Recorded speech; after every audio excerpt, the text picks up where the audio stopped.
تبلیغیوں کی فضائل اعمال کے جھوٹ۔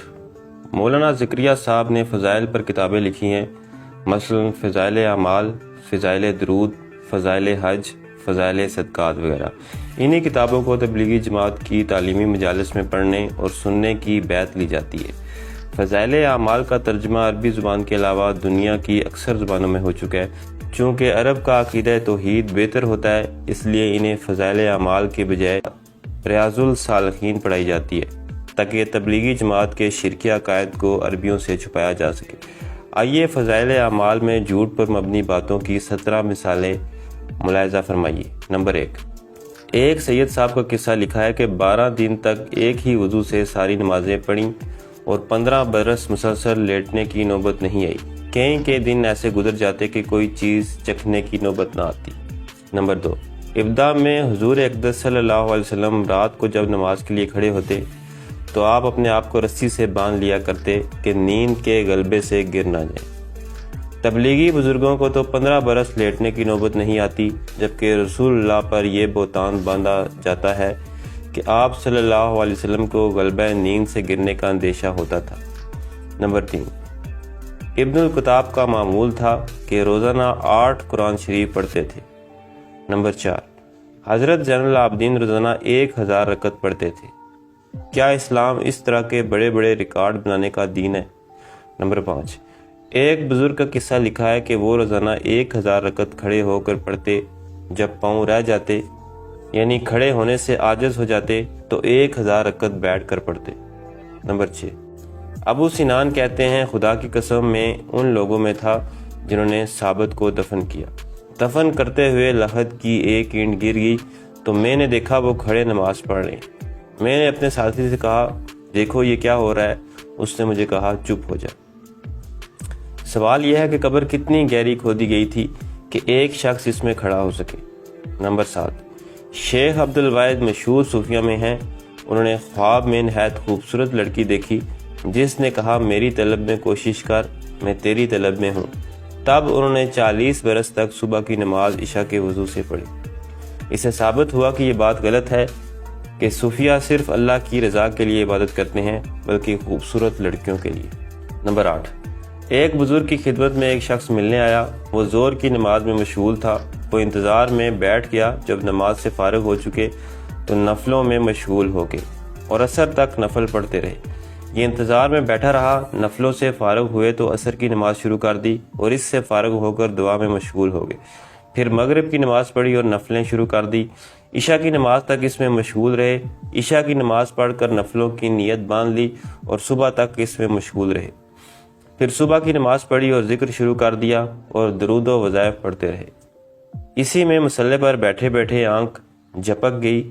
فوراً آنکھوں کو ملتے ہوئے اٹھے، استغفار توبہ کرنے لگے اور یہ دعا پڑھی، اللہ ہی سے پناہ مانگتا ہوں ایسی آنکھ کی جو نیند سے برتی نہیں۔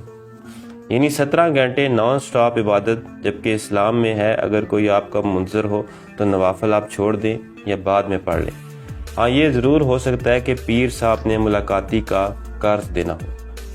نمبر 9، امام ابو حنیفہ رحمۃ اللہ علیہ وضو کا پانی گرتے ہوئے یہ محسوس فرما لیتے تھے کہ کون سا گناہ اس میں دھل رہا ہے۔ نمبر 10، مولانا زکریا لکھتے ہیں میں نے اپنے والد صاحب نور اللہ سے بارہا سنا اور اپنے گھر کی بوڑھیوں سے بھی سنا ہے کہ میرے والد صاحب کا جب دودھ چڑھایا گیا تو پاؤ پارا حفظ ہو چکا تھا اور 7ویں برس کی عمر میں قرآن شریف پورا حفظ ہو چکا تھا، اور وہ اپنے والد یعنی میرے دادا صاحب سے حصہ بوستان، سکندر نامہ وغیرہ پڑھ چکے تھے۔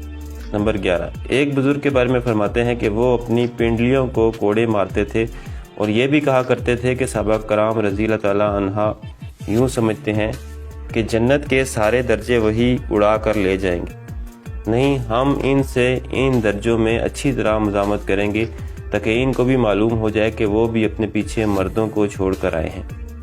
نمبر 12، مالک بن دینار کہتے ہیں کہ ایک نوجوان جس کے پاس کوئی توشہ اور پانی نہیں تھا، جب اسے کرتا دینا چاہ تو اس نے اس لیے لینے سے انکار کر دیا کہ دنیا کے کرتے سے ننگا رہنا اچھا ہے۔ نہ حرام باندھا نہ لبیک کہا کہ کہیں لبیک جواب نہ ملے۔ اس کے بعد کہا اے اللہ، لوگوں نے قربانیوں کے ساتھ تیرا تقرب حاصل کیا، میرے پاس کوئی چیز قربانی کے لیے نہیں سوائے اپنی جان کے، میں اس کو تیری بارگاہ میں پیش کرتا ہوں، تو اسے قبول فرما۔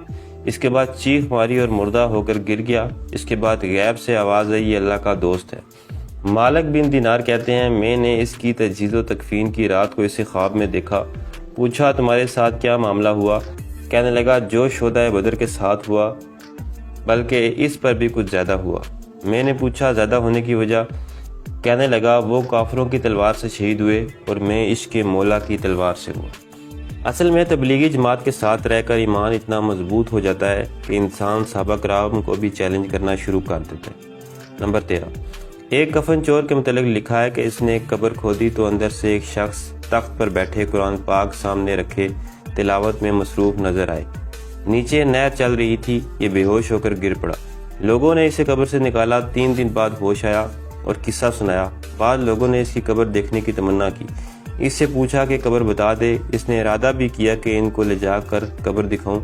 رات کو خواب میں قبر والے بزرگ کو دیکھا، کہہ رہے ہیں اگر تم نے میری قبر بتائی تو ایسی آفتوں میں پھنس جائے گا کہ یاد کرے گا۔